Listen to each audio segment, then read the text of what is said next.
DWSS 1494, your entertainment radio. Pakinggan ang programang Nakamasid sa Pag-asa. Ronnie Buhawi Martin, kaagapay sina Charm Lunas ang mutya ng Pag-asa, Rolando Higanting Malupit at Pipito Tatay Pitts Reyes. Ang programang tumutugon, umaaksyon, pumupuri at bumabatikos sa katiwalian. Laging nakabantay at nakamasid sa kapaligiran. Nakamasid sa Pag-asa. Nakamasid sa Pag-asa.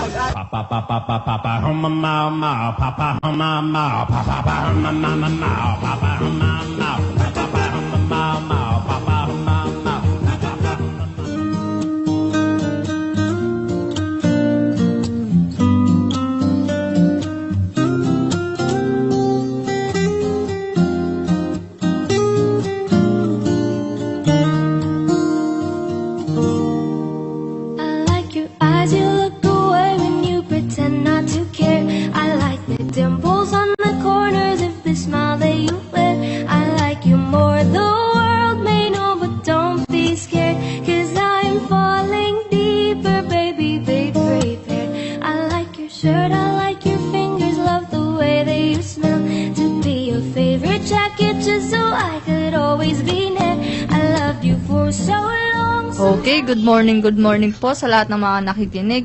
Araw po ngayon ng Martes, February 25.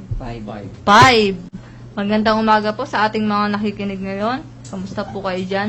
Bago ang lahat, syempre babatiin ko po yung mga... Bago pabatiin yung mga kasama ko dito ngayon na aking kapwa-reporter. Babati muna ako kasi yung mga kaibigan ko, kinukulit ako kagabi pa. Na batiin ko daw sila kaya... Ito lang ako tilang ito mga ka-reporter na. Tinabati ko lang si Jessica Ramos, Judy Ann Gonzales, at saka si Christina Cinco. Yan, nagtatrabaho sila dyan sa Liwanag Factory. Yan, factory yan ng mga kandila. At saka yung mga tiga-wax dip din nakasama nila. At syempre, binabati ko din yung asawa ni Jessica na birthday ngayon. Happy birthday na si Ron Ray Busano. Yan, happy birthday sa iyo at saka sa yung pamilya. At siyempre, pag may handa, alam na. 'Di ba? O kapatid na Angelo, bati muna po kayo. Okay, no, magandang umaga sa lahat ng ating mga tagapakinig ng ating programang Nakamasid sa Pag-asa. At binabati ko nga pala ang aking mga magulang na sila Maria Corazon Velasquez, Rogelio Velasquez, Giancarlo Velasquez, si Tita Nora, Tita Tere, Tito June, Tita Kai, at ang kanilang mga anak na si Jason Gidok, Jamil Gidok, Alshaima, Aya, si TJ, si Michael, si Angelica, at ang kanyang anak ni Angelica, si Ethan. At yun lang. Okay, kasamang Angelo, kasamang Weng, bati ka na. Ayan, isang magandang umaga po sa ating mga mamamayang Pilipino na patuloy na sumusubaybay sa ating programang Nakamasid sa Pag-asa. Sa umaging ito, nais kong munang batiin ang ating poging nangunguna sa ating hanay. Siyempre si Ronnie po, Buhawi, Martin, at siyempre kay Miss Charms. Siyempre binabati ko rin po ang aking pinakamamahal na kabiyak ng aking puso, si Mr. Francisco de los Santos.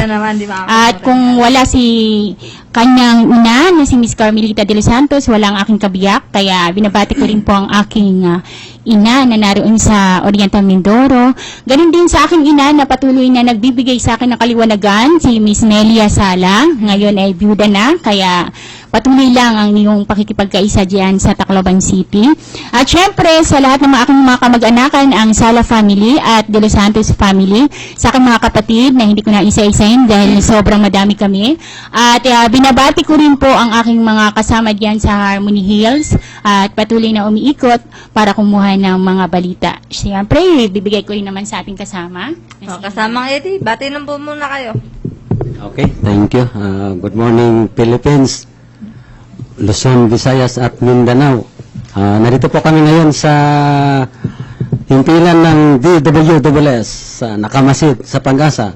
Kami po ay bumabati ng isang magandang umaga sa atin lahat. Lalong-lalo na po sa aking ama't ina, nandyan po sa Buga, Leon, Iloilo, Mr. and Mrs. Herbacio Caigoy, sa aking mga kapatid sa London, Mrs. Woodpark and Bim, Kuya Gordy, sa Canada, Ching and Pare William and Ate Lorin. At sa aking asawa at anak.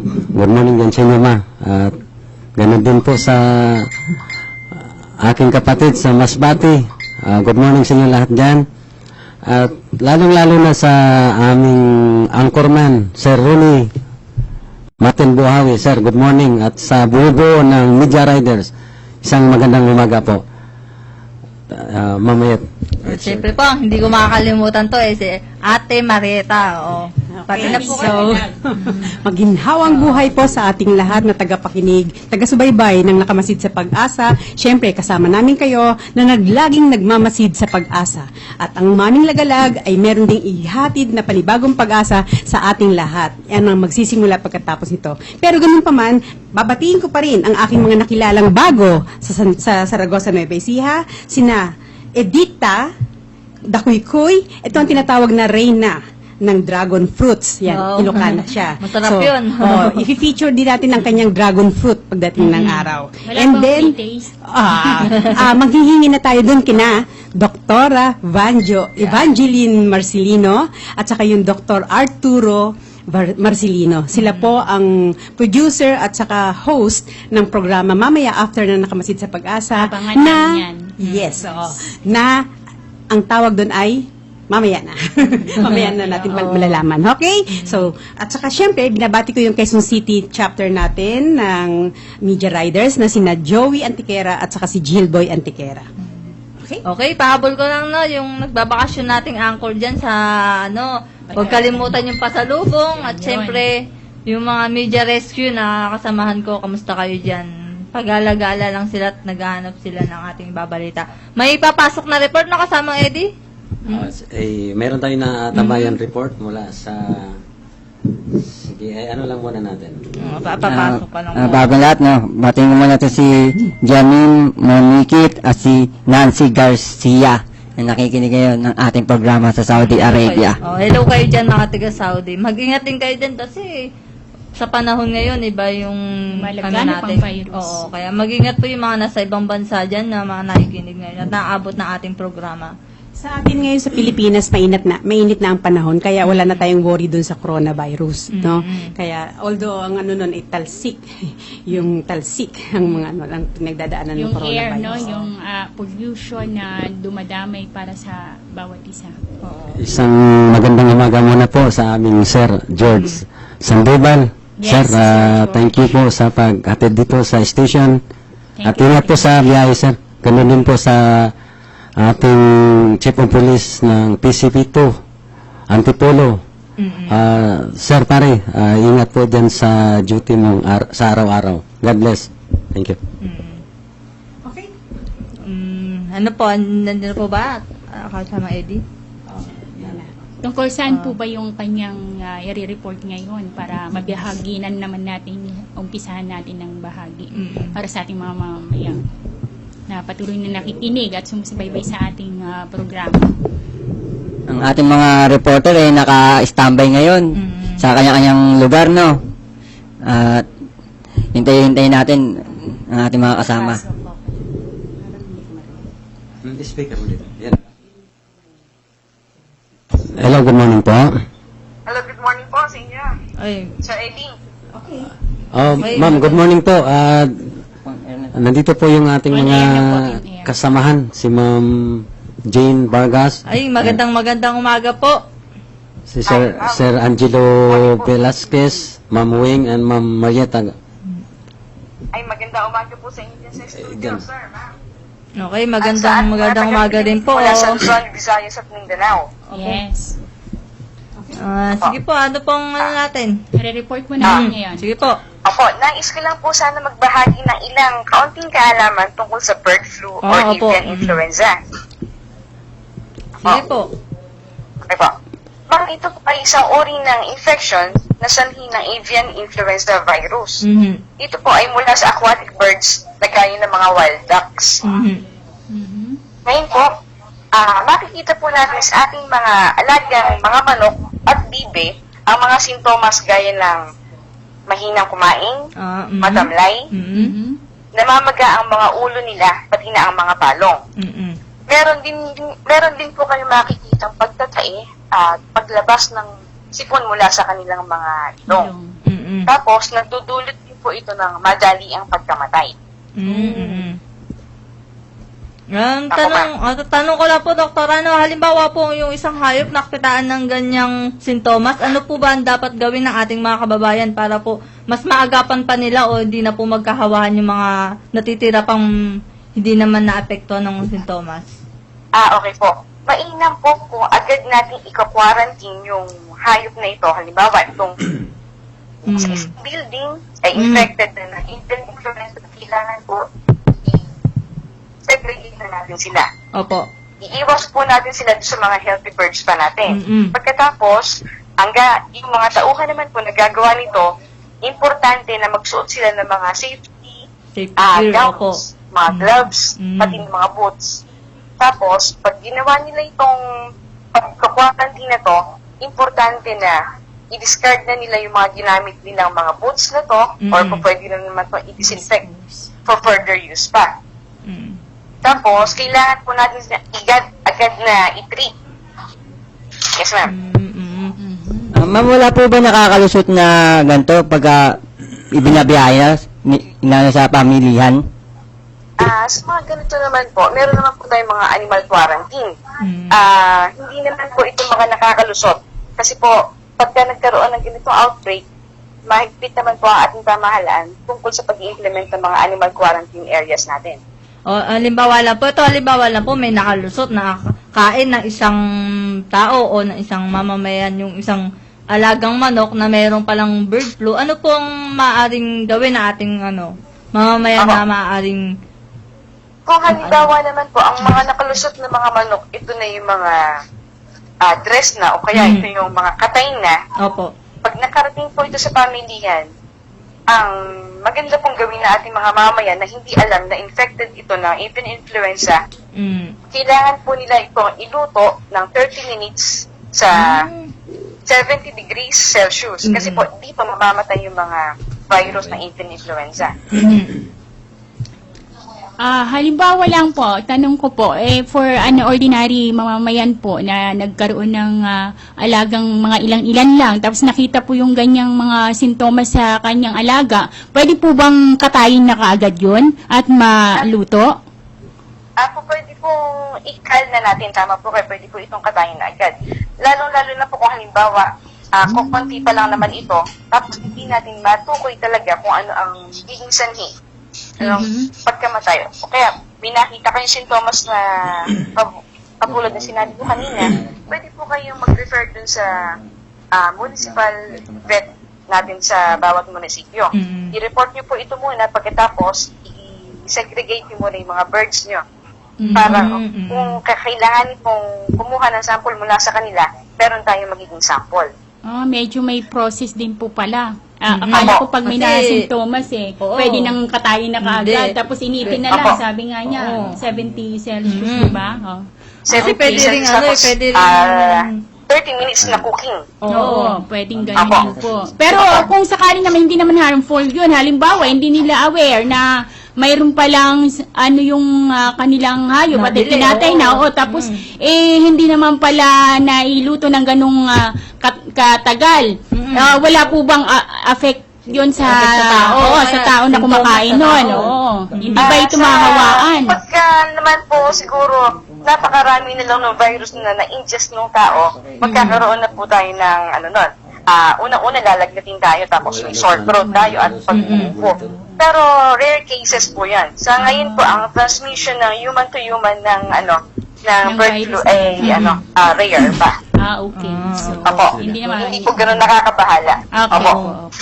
So, Ma'am Rice, ang the best siguro gagawin natin, i-advise natin sa quarantine na higpitan po ang checkpoint nila para walang isang makalusot na affected na virus, Tsaka sa mga mamamayan din, maging mapanuri tayo sa mga binibili natin. Hindi yung basta bili lang tayo o basta makamura lang tayo, bibili agad tayo ng isang bagay na alam nating mura, di ba mga doktora? Si Rachel po, ako po isang animal science, ito po ako isang veterinary. Oo, maganda rin kasi para may kaalaman din yung ating mga mamamayan tungkol sa mga karne na nabibili natin sa palengke o sa ano nang maging aware din sila para sa kalusugan din natin, no, doktora. Apo, tama po. Maraming salamat po no, sa inyong pagtawag. At Apo, maraming salamat din po sa inyo. may mga katanungan pa po yung mga kasama ko. Mula po dito sa Marilao, Bulacan. Po. Opo, si Miss Raisa. Siya po si Miss Raisa. Recabo. Recabo. Ma'am Rice, maraming salamat sa information. Maraming salamat din po sa At inyo. nasa Maraming salamat on air po sa tayo po, pagkakataon ma'am. na binigay On air po tayo. On Baka air po tayo. meron kayong mga contact, pwede kayo, alam ba, may magpapatingin po ng hayop sa inyo sa mga farm nila. Saan po ba kayo maaaring tawagan, doktora? Okay po. Kasi po ngayon, currently employed po ako ngayon sa isang farm dito sa Opo. Marilao. Oo. Stay in po kasi ako dito. Kaya siguro oo. po pwede nila akong i-text para sa ano lang. Opo, yung mga katanungan po nila. Apo, ganun lang po. Mamaya po ibigay yung number ko para po kung sakasakali merong gustong magtanong, po pwede po natin sagutin. Sige po. Okay po. Ayan. Yung mga gusto pong magtanong tungkol kay doktora at sa kanyang kalam tungkol sa mga hayop. At tumawag po kayo dito sa aming himpilan para po maibigay yung contact ni doktora. Okay. Maraming salamat po, Doktora Risa. Recabo. Ma'am Rice, baka mayroon kang gustong babatiin. On the air po tayo. Paalam na. Okay. Gagawin lahat, no? May tumawag ulit ang isang ating anchorman na si Ronnie Buhawi Martin. Okay, kasamang Ronnie. Samang Ronnie. Good morning, sir. Sa mga magaganda at mga gwapong mga nakaupo ngayon sa ating programa. Thank you daw, sir. Sabi ni Ma'am Wing, maganda. Ako lang ba yun? Kami lang ba niya? Sayang na, kayo man eh. Yung, dahil sahabol sana ako ng mga katanungan eh. Oo. Magandang, magandang yan ang interview dahil sa napapanahon yung di ba? Tama. Ito po sa... Kasamang Ronnie. Pwede natin makakontak pa nasa on air pa. Pwede pa na. Tatry natin makontak ulit si doktora. Para... makontak pa natin kasamang Ronnie. Tawagan ko rin. Kasi napapanahon ngayon yan eh. Yung mga bird flu, di ba? Ngayon naman, nasa ating bansa na naman. At saka yung disease sa karne. Oo. Diba? Lalo na ngayon. Napakaganda. Ang mahilig sa karning manok. Diba? Senaryo. Ibinibigay sa atin, puro manok. Ma'am, good morning, Rice. On the air po yung ating anchor at mayroong May mga ilang katanungan. katanungan. Okay po. Sir, go ahead, sir. Okay, medyo good morning po, Doktora Raisa. Hello po. Opo. Yung pa, Doktora, yung isa sa mga katanungan ng yung tungkol sa sa kumakawat na ngayon na bird flu ba? Yung sa sakit ng ibon. Opo, at saka mga manok. Kopyahan nyo ba? Mga pakibatin nyo kay Doktora yung May katanungan lang po yung aming anchor. Paano Si Ronnie Buhawi Martin. paano malalaman na yung isang manok pala merong sakit? Paano po daw malalaman kung isang manok affected ng bird flu? Yun ang kanyang tanong. Oo. Ano mo, ito mga kay Doktora Raisa. Kaano natin sila ng mga signs kapares na walang gano'ng kain. Pag-complain sila, tapos magiging yung mga likurang parte nila, tapos madalian sila namamatay. Yun po ang mga main na Matay pa rito. Yun yan, namamaga daw ang ulo, ang mukha kasamang Ronnie. Papatali ko sa'yo, gawin bigay. Yun, may mga, may mga nakakalusot na, na galing ng farm na i-dispose pa sa mga palengke. May mga, may mga kagawaran ba dyan na tumitingin? Sa mga palengke na i-dispose yung mga may sakit na manok. Doktora, tanong po na ating angkor, no, kung halimbawa may nakakalusot po raw na manok na may affected ng bird flu, may mga kagawaran po ba o may mga batas tayo na pwedeng dyan, ipagsumbungan or May tumitingin May ba? tumitingin Oo, ba? na dapat hindi makakarating sa ating merkado ang mga ganyang may kasakitan ng mga manok o mga animal quality. Meron tayong mga kapulisan din, yung mga vehiculo na nagdadala ng mga manok na affected sa transfer na sa ibang lugar. Meron din po silang mga kaukulang papel na dala. Ngayon po, pagka nakita naman po ng ating mga kapulisan, kay mga tao na naka-assign sa quarantine area na yan, na yung mga manok ay yung mga ganong itsura, atin ko na po itong tukugisin, tapos dadalhin po ito sa provincial vet.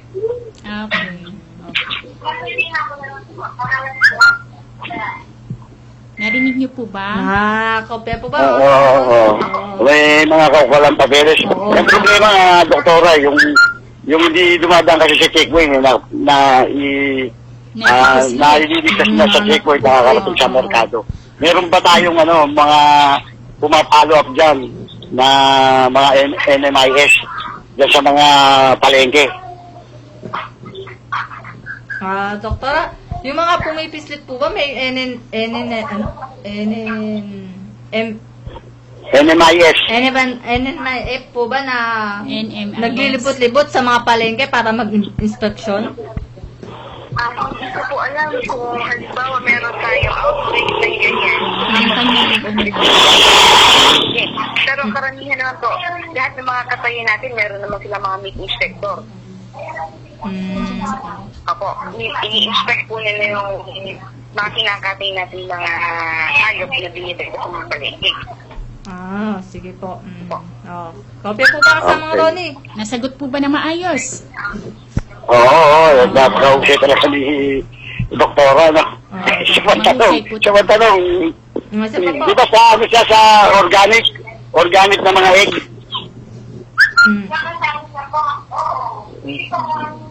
Yung sa mga organic na itlog po ba o manok, ano po ba yun? Naanuhan din po ba sila ng bird flu? Hindi po sila nag-transfer. Hindi. Ano ginagawa nila sa mga basag? Sa mga basag na itlog? Yun, pagbasag. Ay may bird flu, hindi naman po ibig sabihin na meron na Yung itlog.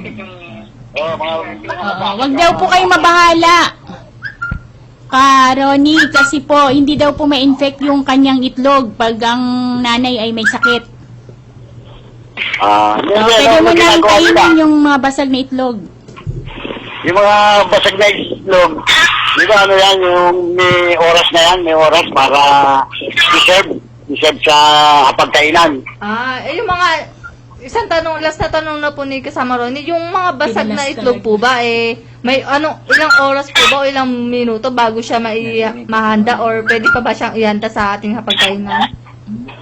Kung mga basag na itlog po, di ba? Huwag lang po siguro siya aabutin ng mga 2 araw dahil po bukas na ito, mas madali na po itong pasukan ng mga bakterya. Kung nabasag po ito, pwede na po ito agad lutuin. Pero huwag niyo na po itong patatagalin. Kung nagawa naman po yung basag na ito, yung pampulit na, i-discard niyo na po ito. Saka huwag niyo po itong gamitin. Bali, ilang oras po, ilang minuto ang lifespan niya pag ang itlog po nabasag na pwede. Kasi iba, nilalagay pa sa freezer o nire-reserve pa pag nabasag yung itlog at di pa nila ilulutuin. Kasi di sinasadya mabasag. Pagka naman po ganun, po pwede naman po hanggang 2 araw pa hanggang 1 o 2 araw pa basta maganda po ang pagkaka-handle nila. Hindi po, ang makikita po natin pagka halimbawa meron na silang mga molds, hindi na po gagamitin kahit na nasa rest pa. Ganun po. Basta maganda pa yung condition niya, tapos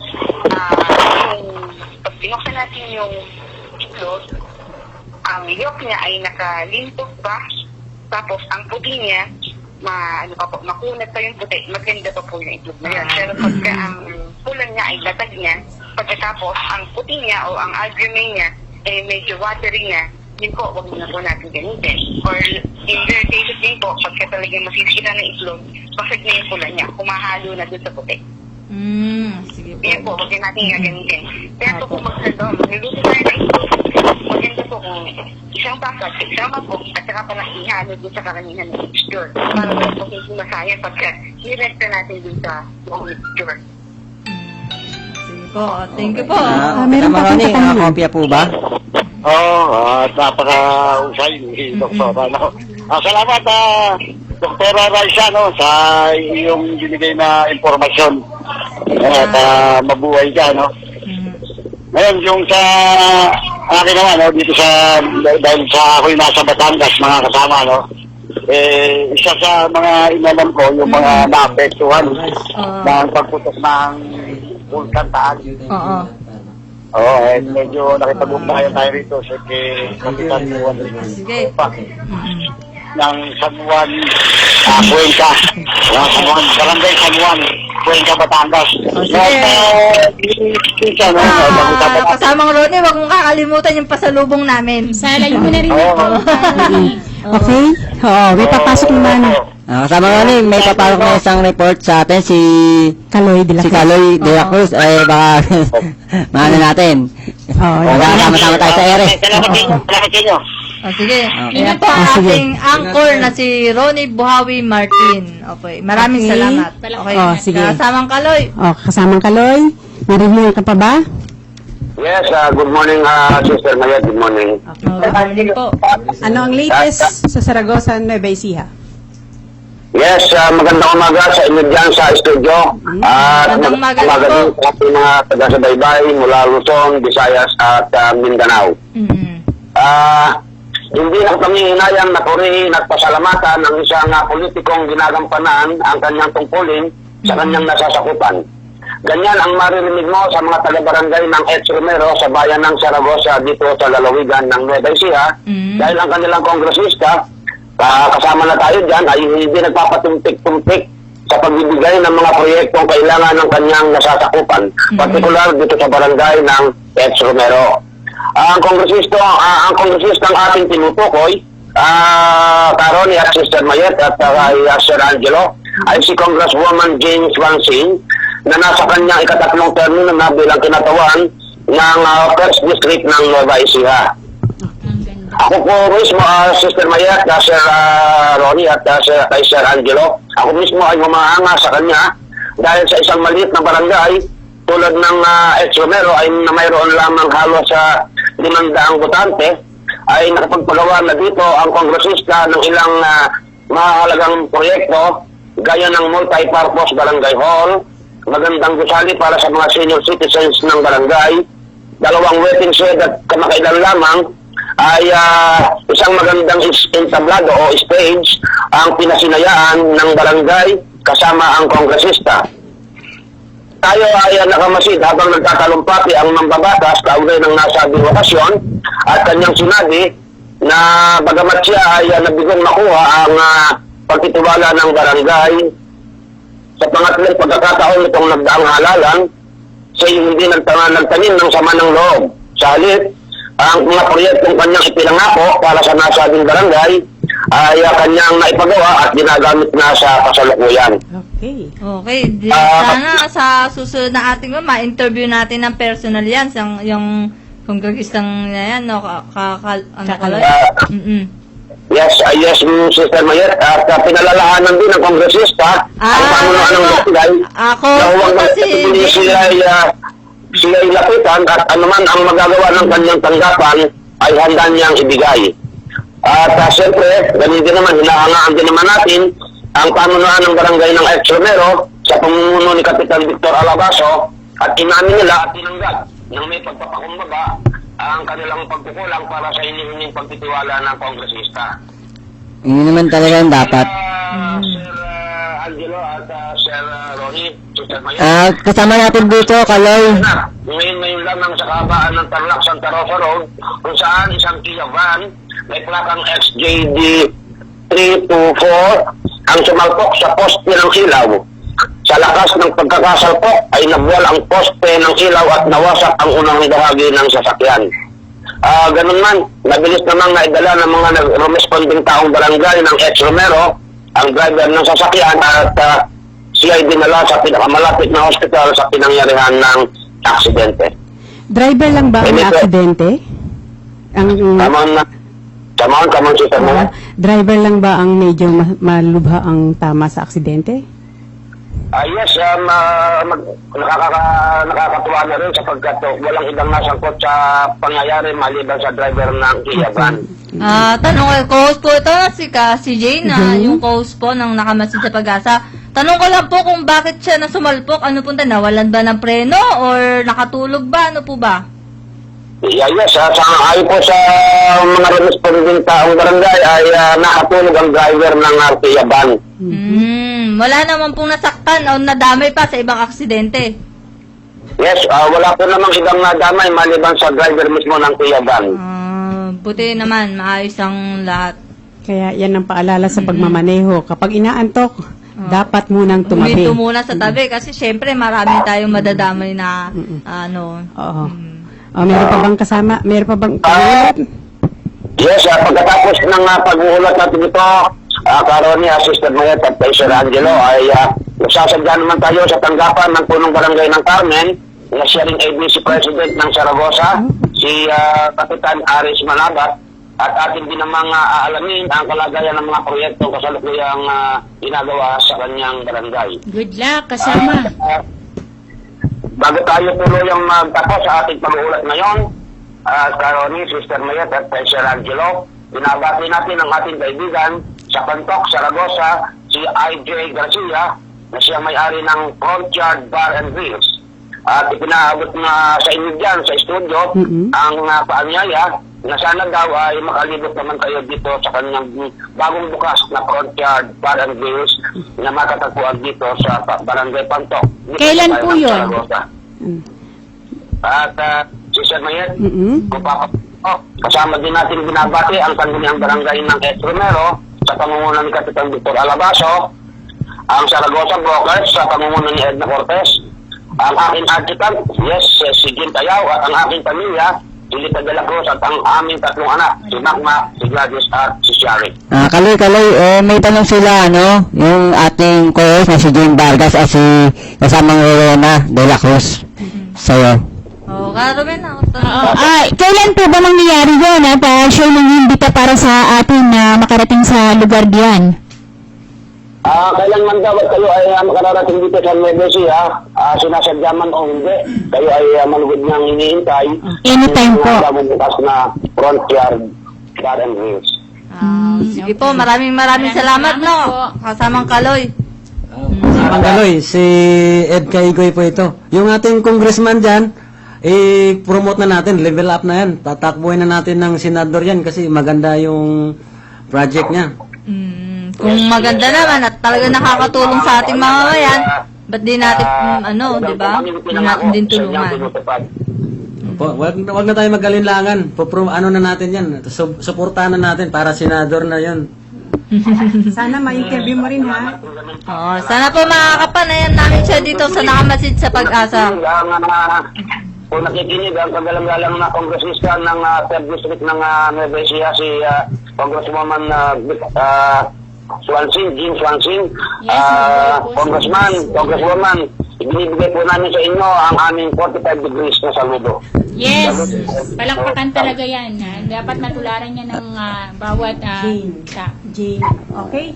Kaloy, pagka sa susunod na Martes, Kaloy, maaari ba natin ma-interview yan live? Mayat, ang gusto natin natin sa ngayon, siguro sa susunod na napag-ulat natin, at yan na muna ang ating pagbabalita sa oras na ito. Ako po si Kaloy de la Cruz, nag-uulat mula dito sa Saragossa, Nueva Ecija, DWSS, patuloy na nakamasid sa Pag-asa. Yes. Okay, maraming salamat po, nakasamang Kaloy. Maraming salamat. Sa susunod na Martes, abangan natin yung pagkikipanayam niya dun sa kongresista. Sana ma-interview natin ng live para mas malaman pa natin mga kababayan kung ano yung mga project pa o yung mga binubuong At makakatulong pa sa magandang ating mga plano niya para sa Nueva Ecija. Dapat kasamang, may po kayo, lalapit po kayo yung sa report nyo. Meron ba po? Wala bang dyan? Ito naman ay regarding lang ito sa ESF. Sige, pag-usapan po natin ka, Eddie. Kasi isang araw, ako po ay napadaan doon sa San Vicente, Santa Maria, quarantine head checkpoint. Opo. Atin po na kausap itong duty officer doon na si Sir Carlos Ramos at atin po na kuha yung mga information na yung mga baboy na nanggagaling sa kabuuan ng Santa Maria bago ilabas nito ng Quezon City. Yun po ay lahat po yun ay safe. Safe. Kasi gaya ng bayan ng birds flu din na nakita din pala yung baboy na may sintomas na. May sintomas Oo. na. Kapag may kanais-nais na hindi maganda ang lagay ng baboy, kinukuha ng blood sample, dinadala po sa Quezon City. Kapag pasado po doon sa laboratory, yun po ay pinapapalusot para sa palengke. So, good news yan para sa atin kasi, hindi may tayo safety measurement. kabahan kumain ng baboy. Ang nakaraan, alas kami, di kami nagluto ng baboy. Miss na miss ko yung baboy nung nauso yung wine flu na yan, no? Kaya gusto ko lang batiin po yung yung punong barangay po dyan sa San Vicente Santa Maria, si Captain Alipio Mangyari. Sir Cap, magandang umaga po at kami po ay saludo sa iyo dahil napakabait mong punong barangay at ayon po kay Sir Carlos Ramos, napaka-supportive nyo, supporter na tao sa buong bayan ng Santa Maria at lalong-lalo na po sa inyong nasakupan na barangay San Vicente, Barangay San Vicente. Napakabait nyo at isang magandang umaga po, Sir Cap Alipio Mangyari. Good morning po. Maganda yung balita kasi ito ng mga mamayan karamihan mahilig sa makakarning baboy.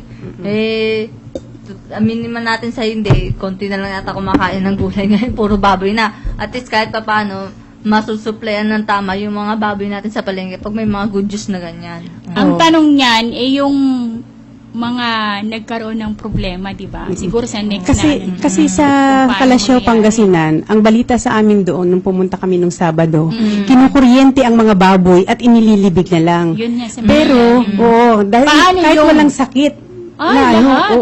lahat. Kaya nga yung mga ibang nag-aalaga ng baboy, lugi na kasi hindi pa binibigay yung kabayaran na pangako daw na 5,000 bawat isang baboy. So hanggang ngayon, wala. Kaya talagang Sige, may papasok natin. kawawa naman May talaga papasok ang po mga tayong balita. fundraiser na yan. Kaya nga, So, Okay, kasama Jonathan.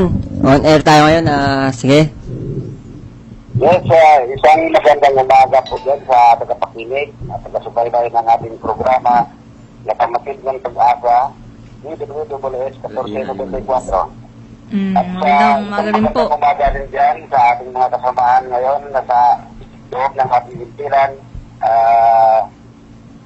Ma'am Din, Ma'am Wing. Magandang umaga rin po kasama Jonathan. Kaed at saka Angelo. Good morning po sa inyo lahat yan. Good morning, Good kasama. morning, Brad. Magandang umaga rin po kasama Jonathan. Ano po? Nandito po ako sa Lumadiga, Marilao, Bulacan. At yung paglilibot dito kahapon at sa ngayon, ay napakaganda ng weather natin po dito. Wow, magandang balita. Ano pong magandang balita yan? Dahil wala namang mga sakuna, kaguluhan at mga aksidente Smooth. nangyayari dito sa akin pag ikot-ikot sa naturang lugar. May nakuha po ba tayong mga balita pa dyan na hindi kaaya-aya o kaaya-aya man lang na hindi regarding lang sa ating napapanahon? Sa ngayon, hindi pa natin matutukan yung mga Pangyayari. proyekto, mga ng mga ating bayan ng Marilao kasi po minsan kulang pa tayo sa oras sa pag-ikot-ikot. Okay. Pero traffic po ba dyan ngayon sa Marilao kasamang Jonathan?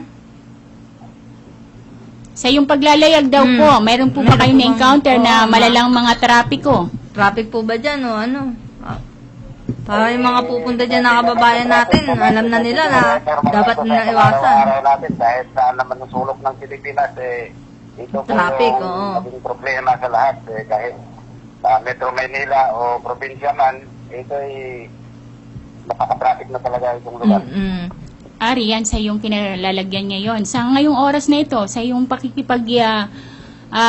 halubilo sa ating daanan, sa kalsadahan, ganun pa rin po ba ang mga pangyayari? kasi sa sistema po ng ating lugar, pagpatay na yung oras ng pampasahero, mga pasahero wala nakapasok na sa trabaho, nakapasok sa eskwelahan, Medyo smooth. medyo makakaluwag na po sa sila. Opo. Okay, maraming Okay po. salamat Thank po, you po. Jonathan.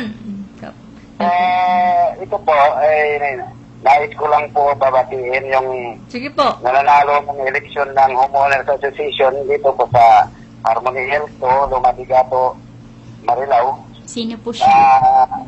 Kino-congrats ko yung nawagi Wala na. Last at na. sana naasahan naman ito ng mga buong residente dito na ang kanilang tapat na paninulpihan at maiayos ang aming lugar dito po sa Harmony Hills to. Tama po. Obserbahan po natin yan. Sana tuloy-tuloy at maging maganda ang kanyang paninilpihan sa inyong lugar. Yun naman ang dapat sa isang Tayo politiko. po yung mata, tayo taga-masid at taga-subaybay sa kanila Ayan, kung ito ay may ginagawang kaputihan o naninulpihan ng maayos. Tayo po yung mata dito po ng Yes, kasama ng mga mamamayan na riyan na patuloy na umaasa na mabibigyan ng magandang serbisyo ng nakaupo na yan na bagong presidente ng inyong homeowners. Tsaka gano'n lang po dapat sa isang namumuno o sa isang nagpapanukala na sa ating mga bayan na dapat magbuti at ito lang po nais ko lang babatiin yung aming bunsong kapatid. Happy birthday sa darating ng February 28 at sa Wow. kanyang misis din February 27 na si Pangalanan na yan. Igoy at saka si Rosca Igoy. Ayun. Mas ka, ikaw Happy birthday! Happy birthday.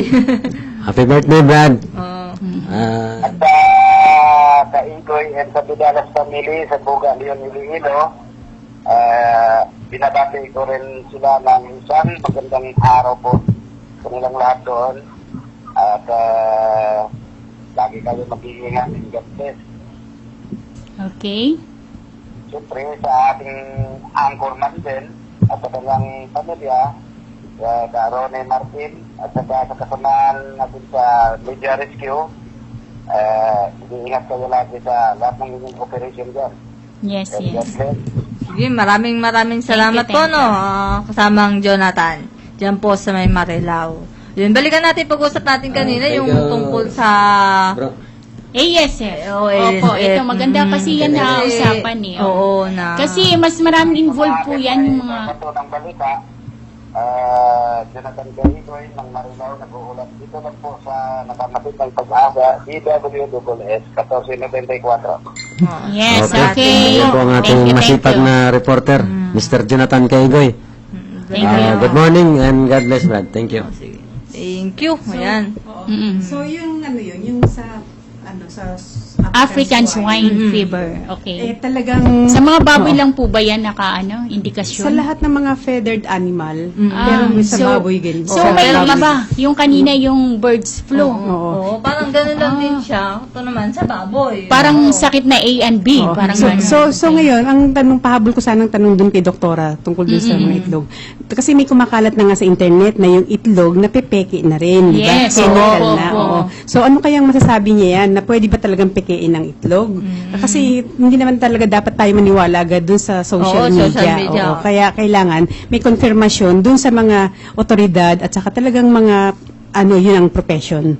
Kaya isa si doktora ang source natin yan. Ayan, maganda yan, doktora, no? Sa susunod na Martes, balikan ulit natin si Doktora para sa marami pa nating katanungan na Oo, makakatulong naisip din sa yun. ating mga kababayan, di ba? Oo. Napapanahon na yan. Oo, napapanahon.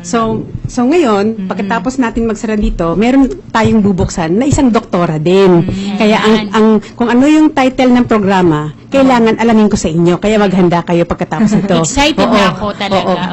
Kasi pagkatapos nun, ang ipakikita natin yung mismong yung dalawang host at saka producer na talagang profession din nila yung pagiging doktor, no? Kaya nakita niyo doon sa doktor. Surgeon, ano pong klaseng doktor? Yung lalaki, doctor, surgeon. Tapos yung isa naman, family physician, yung babae. ganda. Tapos yung mga Malaking anak tulong. ng mag-asawang yun ay puro doktor. Ayan, Kaya ganda. pamilya ng mga doktor sa Saragossa, Nueva Ecija. Maraming- At talagang willing silang on the air na yung kanilang mga serbisyo at saka yung kanilang proyekto na isang Hacienda Villamar Wow, na Hacienda, talagang ecosystem na pwedeng tourist ecosystem at saka Attraction, pwedeng na nagsacycle sa loob ng haciendang yun yung lahat ng organic fertilizer na sa lahat ng mga livestocks at saka sa mga halaman na nilikha ng kalikasan na binigay sa atin ng maganda kalikasan. yan, maganda. Walang chemical na foreign sa fertilizer nila. So, yun ang abangan natin. Yung bubuhay nga talaga yung doktor sa loob ng ating katawan. Oo, Tayo yun. talaga bubuhay nun. Kaya yung pagsisimula mamaya, May alam dahil ka talaga, Angelo. oo nga. Kasi yung Alam mo, dyan, sinabayan lang paano natin ngayon, yung EDSA Revolution, sabi Oo, nga, nga pala. yung EDSA Revolution Anniversary. Isa pa tayo Oo. dyan, ano? Ano ba masasabi Buhay nito ka kung na ba sa- noon? Parang ano pa ako nun eh. Hindi pa ako 33 buhay years nun ago. eh. But anyway, may maganda at saka may masamang epekto din yung EDSA Revolution na sa isip ng mga nakiisa doon, sila na rin ang may nagsisisi, meron din naman natutuwa. So, ganun talaga ang mukha ng buhay, laging dalawa. Isang masaya, isang malungkot. Pero nandun na tayo ang titigdig sa gitna dahil tayo ang nakabasid lagi sa pag-asa. So, ang titignan na natin ngayon yung pag-asa na epekto ng sa kasalukuyan at para sa panghinaharap. Oh, yun. Kaya bago tayo magtapos, Sa pangunguna talaga yan, yung mga kabataan.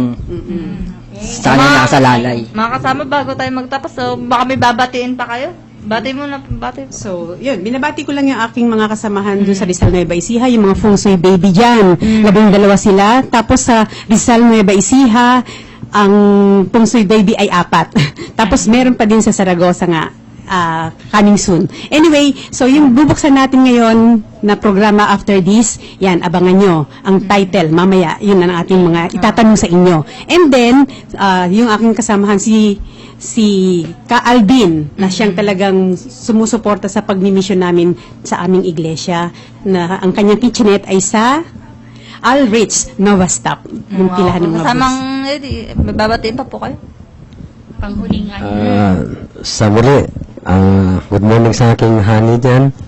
Han and mga kids ko. pangalan ng honey nyo? Siyempre walang iba, Miss Vilma Kaigoy. Vilma Kaigoy, iba talaga ang pagmamahal. At may konti lang ako announcement, ano? Sige, sige. Para po sa Buga National High School Batch 1987, ang ating reunion po ay gaganapin po sa May 9 this year, 2020. At sa Iloilo, located ang aming venue ay sa Beach Resorts, sa San Reynaldo Beach Resort sa Iloilo. So, aking ipaparating sa aming batch, kung inyo po maririnig ngayon, ay mag-PM lang po kayo sa ating organizer na si Mrs. Vilma Kaigoy. PM lang po kayo at nagsisimula na po ang ating plano. Thank you po. Kasamang Rowena, baka po may sagot. Ito po muli si Rowena Sara de los Santos. Nagpapasalamat po ako at sa ating pagsama-sama ay makabuluhan ang ating napag-usapan, bagamat kulang ang oras.